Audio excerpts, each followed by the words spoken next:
Olá, queridos professores Gustavo e Felipe. Eu me chamo Arthur, sou da turma 179 de Teoria do Geral Direito Civil e Teoria da Constituição e Direitos Fundamentais e venho apresentar meu trabalho. E eu tenho os casos 2, 5 e 8 como um contraponto ou a favor, teoricamente. E antes de tudo eu vou lê-los, falar minha posição e sim, começo a descrever o que se prepondera, teoricamente, em meus favores ou contras. Então, caso 2, autorização para a doação de órgãos de criança anencéfala já nascida. Descrição do caso. Pais de criança anencéfala nascida no dia seguinte ingressam com demanda judicial para permitir a doação de órgãos sobre o argumento de que a criança não tem viabilidade para a manutenção da vida, ressaltando que a extração dos órgãos naquele momento permitiria o aproveitamento máximo dessa ação, com que a consequente maximização das possibilidades de salvarem vidas de pessoas doentes que necessitam de transplante. A demanda é contraditada sob a alegação da inviabilidade do procedimento, uma vez que sua realização importaria na interrupção da vida do indivíduo nascido vivo.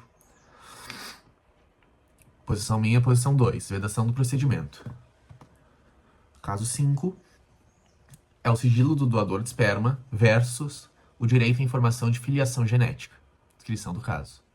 Pessoa maior de idade plenamente capaz ingressa com demanda judicial para que seja determinado a quebra do sigilo do doador de sêmen que foi utilizado na sua gestação, alegando que a disposição contratual que determina o sigilo não lhe alcança, porquanto assinada apenas por sua mãe, e não prepondera perante seus direitos fundamentais da personalidade, filiação e descoberta de origem genética, sendo que no caso precisa da informação porque tem doença que necessita de doação de órgão, sendo que seu pai biológico pode ser um doador compatível.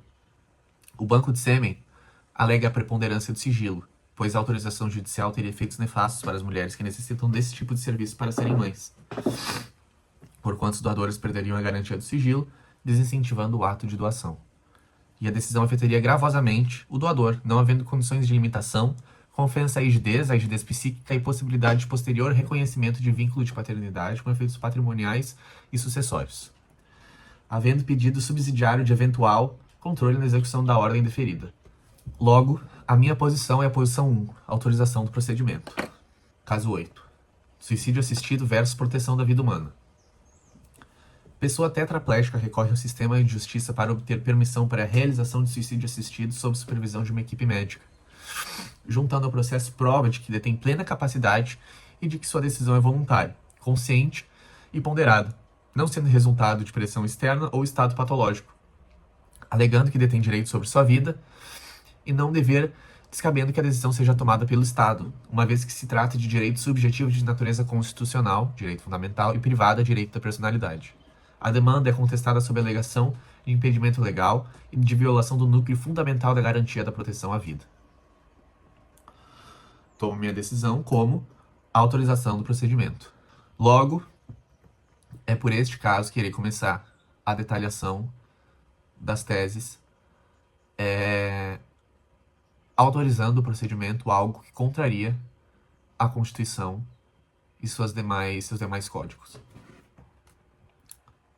Para isso, eu gostaria de começar a ler a carta escrita por um grandíssimo poeta brasileiro chamado Antônio Cícero, quem escreveu o poema Guardar, e era um grande poeta brasileiro, escreveu músicas também, músicas populares, fugazes, etc.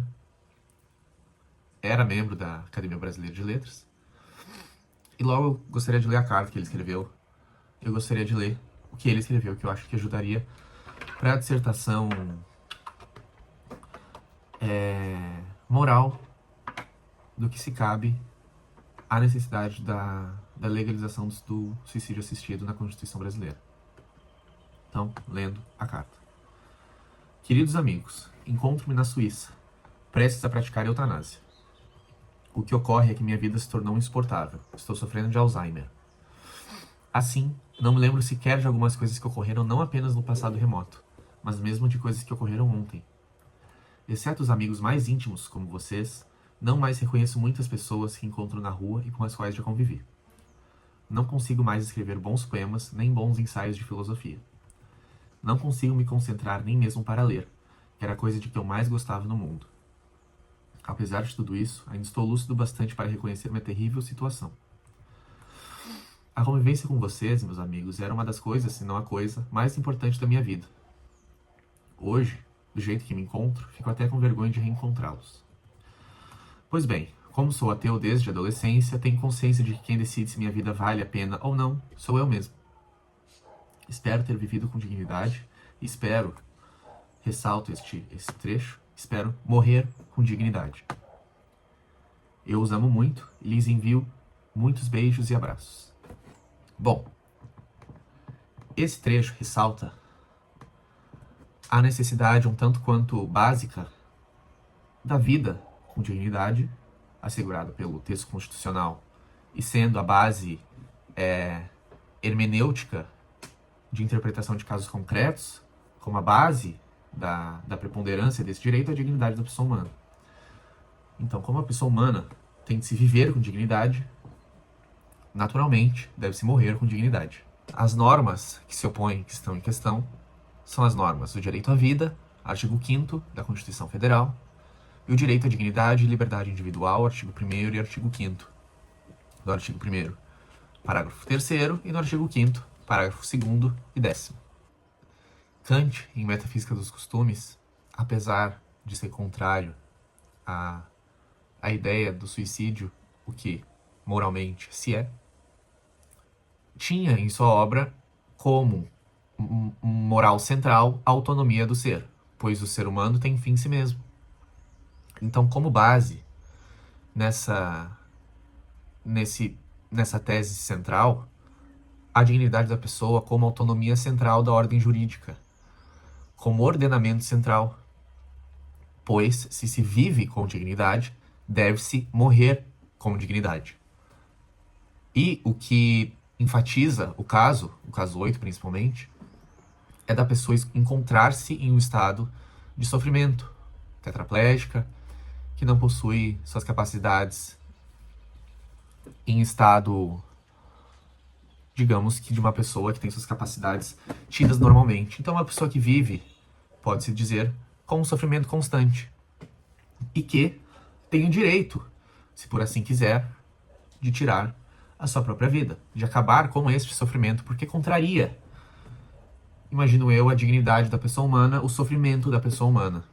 Então, se abster da responsabilidade legal de encontrar uma pessoa em sofrimento e deixá-la em seu estado, se opondo ao fim do sofrimento,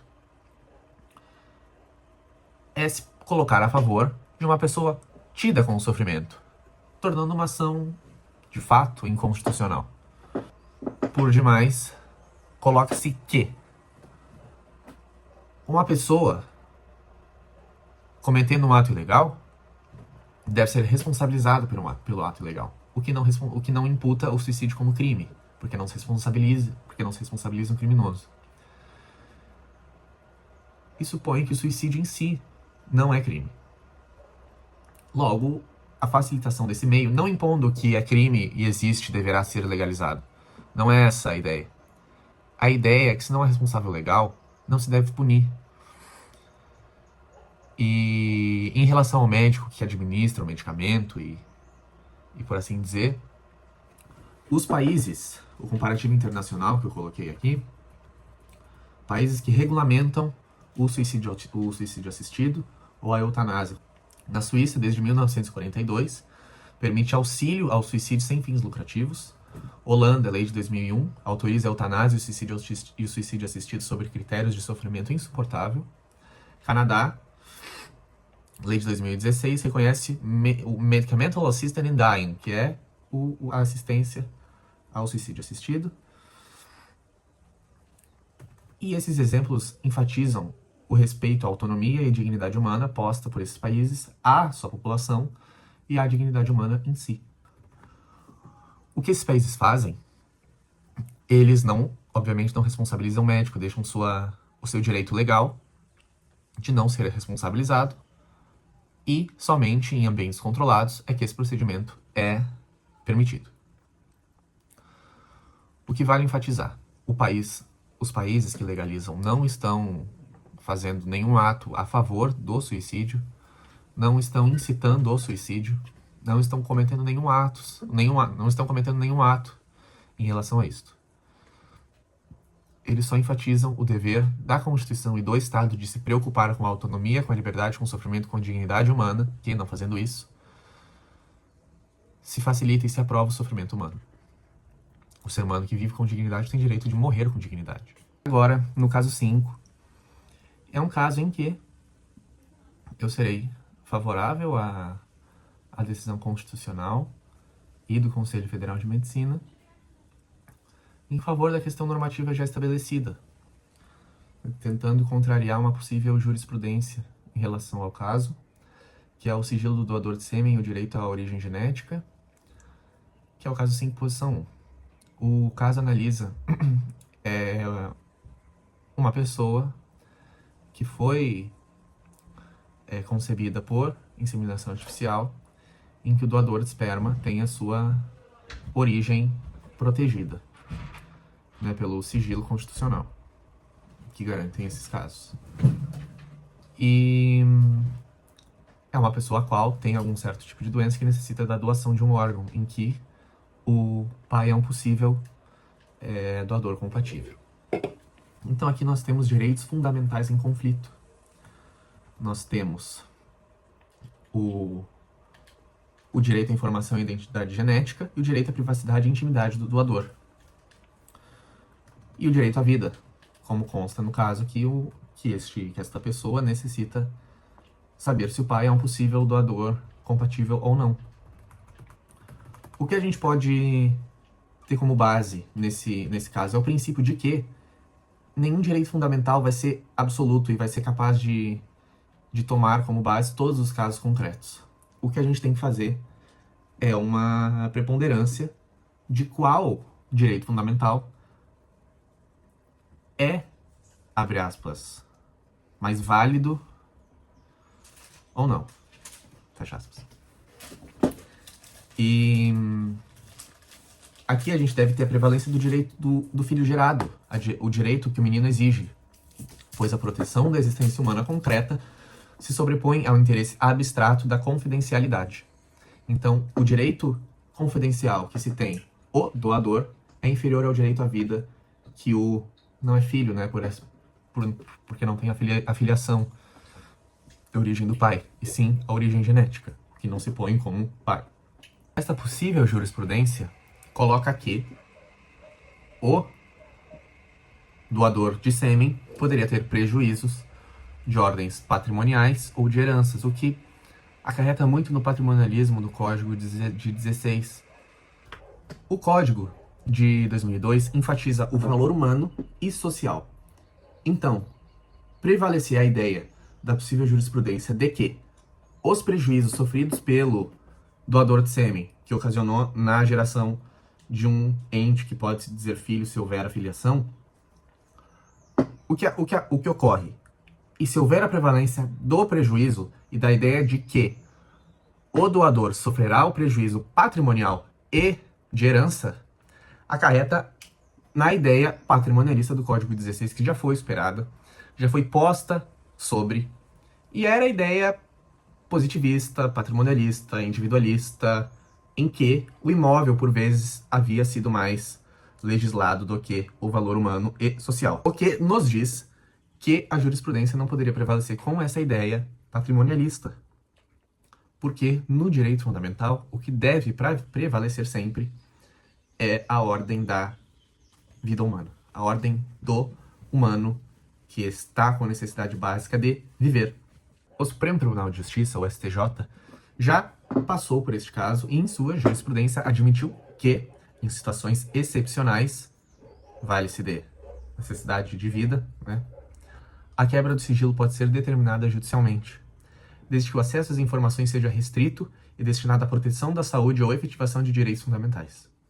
Porém, vale ressaltar que a identidade sendo restritamente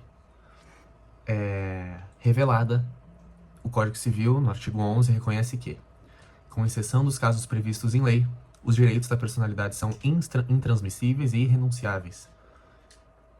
Entre eles inclui o conhecimento da origem genética. Então o pai não deve se devaler de pai, como na identidade, no RG da pessoa que necessita dessa doação.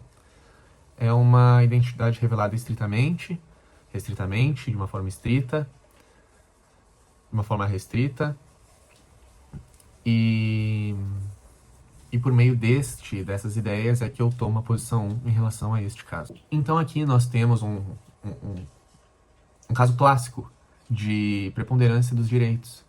E qual direito deve prevalecer sobre o caso? E, em casos concretos, deve-se valer de discernimento e de preponderância para ver qual direito deve caber sobre outro. E nesse, a proteção da vida e da integridade existencial sobrepondo-se sobre a intimidade e sobre a questão contratual do meio do doador de esperma. O que vale se ressaltar é que o doador tem conhecimento de tais cláusulas, que são divulgadas antes de assinar o contrato, que se por acaso houver certo ente que vem, certa pessoa que vem de sua origem genética sofrer de tal mal em que necessita-se que seja sua intimidade revelada para objetivos de doação de órgãos ou de casos em que valem-se da vida e risco de vida extrema, sua identidade revelada. Então, o que se vem de acordo com essas ideias. Agora, no caso 2, toma a posição 2, que é um caso que, por vezes, está sendo complexo, visto por cima, mas tem sua tese sendo defendida de uma forma bem, posso dizer, básica, pois é a violação do mais básico direito fundamental, que é o da vida, da dignidade da pessoa humana, novamente, artigo 1º da Constituição Federal. O que se vai dizer deste caso, contextualizando, é de que nasce uma criança anencéfala e que os pais, por a criança não ter uma vida estimada longa, querem se valer desta criança, querem que ela seja, de uma maneira direta, morta, assim doando seus órgãos. É um pedido inconstitucional, que confronta o artigo 5º da Constituição Federal, que é o direito à vida. A Lei nº 9.439 de 1997 exige diagnóstico de morte encefálica para a remoção dos órgãos. Morte encefálica. Artigo 3º. A resolução do CFM, Conselho Federal de Medicina, número 2173 de 2017, define critérios clínicos e complementares para tal constatação. Enquanto houver batimentos cardíacos, há vida biológica. Óbvio, sem ajuda de máquinas e de aparato tecnológico que venha ajudar tal pessoa a sobreviver, há sim vida biológica. O que se constata aqui é uma criança anencéfala, que está viva, respirando, por ter sua capacidade, sua atividade encefálica reduzida, ainda assim vale-se dizer que é vida. O que a gente tem aqui é, voltando-se ao conceito de potência aristotélica, depois tomada por Santo Tomás de Aquino, é a preponderância da potência sobre a concretude do que a gente se tem aqui como um caso que é a vida. Então a gente não pode tomar a potência de que a possível morte ocorrerá sobre a concreticidade que a gente tem, que é a criança viva. Então imagino que não se vale dessa análise que é um tanto quanto rasa, pois por mais que a criança não se valha de grande expectativa de vida, é sim um ente vivo. O artigo 6º do Código Civil define que a existência da pessoa natural termina com a morte. A antecipação desse marco, ainda que por altruísmo, equivaleria à supressão da vida juridicamente protegida. Vale ressaltar que eu defendo a posição do caso 8, em que uma pessoa que tem suas capacidades, que tem razão por detrás de suas motivações, que tem suas capacidades vivas, que tem suas capacidades inalteradas por quaisquer patologia, situação, tem capacidade de discernir sobre a sua possível morte. Tem capacidade de discernir sobre o suicídio assistido, o que não equivale para esse caso, em que é uma criança que não tem suas capacidades tidas, o que não pode se autorizar o caso. A bioética personalista, segundo Pecini, sustenta que a vida, mesmo sem consciência, possui valor intrínseco enquanto fenômeno humano. A gente poderia se valer de dois seguintes casos. Um de uma pessoa com estágio terminal de quaisquer doença em que ela tenha, e outra pessoa em coma. As duas estão, uma sem sua consciência ativa e sem capacidade de fato sobre os casos em que ela se põe, e outra em estágio terminal.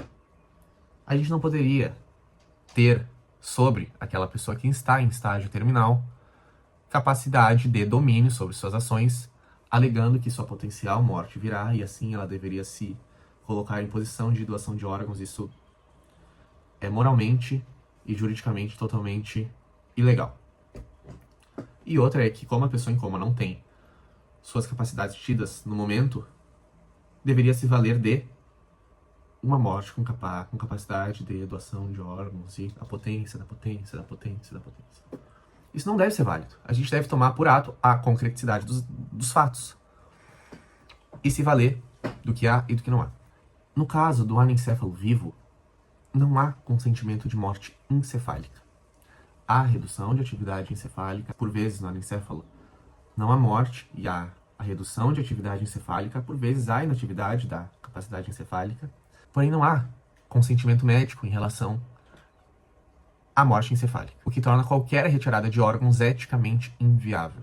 Em comparação internacional, em países como os Estados Unidos e a França, o transplante de órgãos de anencéfalos só é admitido após morte legal.